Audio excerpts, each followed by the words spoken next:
अस्सलामुअलैकुम व्यूअर्स, भलीकार तव्हांजो मुझे चैनल फलक सिंधी ट्यूब में।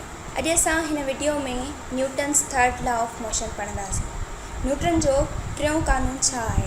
इहो तमामु ईज़ी आहे, बिल्कुलु सिंपल आहे। उन में सिर्फ़ु असांखे हिकिड़ी स्टेटमेंट ऐं ॿ लफ़्ज़ यादि करणा आहिनि, जेको असांखे ॿुधाए थो त every action has an equal and opposite reaction. Means असांखे इहो यादि करिणो आहे त एक्शन अगरि थींदो त हुन में रिएक्शन बि थींदो, उनजे इक्वल थींदो बट डायरेक्शन अपोज़िट थींदो। असां ऑब्ज़र्व कयो आहे त जॾहिं बाल हेठि ज़मीन ते किरे थो त वरी रिवर्स थिए थो। रिवर्स थियण जो रीज़न छा आहे? इन जो रीज़न इहो आहे त जॾहिं बि बाल हेठि जी तरफ़ अचे थो, हेठि डायरेक्शन में, त उहो ज़मीन ते कमु करे थो, उहो हुनजो एक्शन थिए थो, जंहिंखे असां पॉज़िटिव एफ सां ज़ाहिर कंदा आहियूं।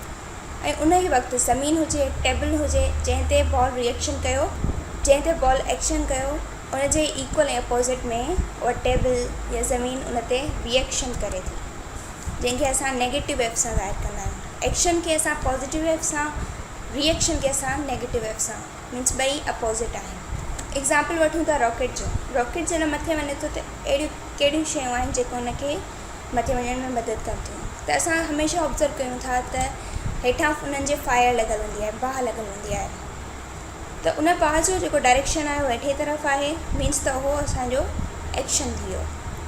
ऐं उन खां पोइ फ़ौरन बाद रॉकेट मथे जी तरफ़ वेंदो आहे, त उहो रिएक्शन थी वियो।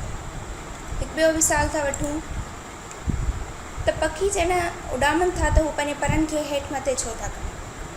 उन जो रीज़न इहो आहे त जॾहिं हू पंहिंजे परनि खे हेठि कनि था त मीन्स हवा ते कमु कनि था, एक्शन कनि था, ऐं उन्हनि जे इक्वल ऐं अपोज़िट डायरेक्शन में हवा उन्हनि ते कमु थी करे, जेको उनजो रिएक्शन थी थो वञे, नेगेटिव एफ। उन जे करे पखी मथे वञी सघनि था, उॾामी सघनि था हवा में।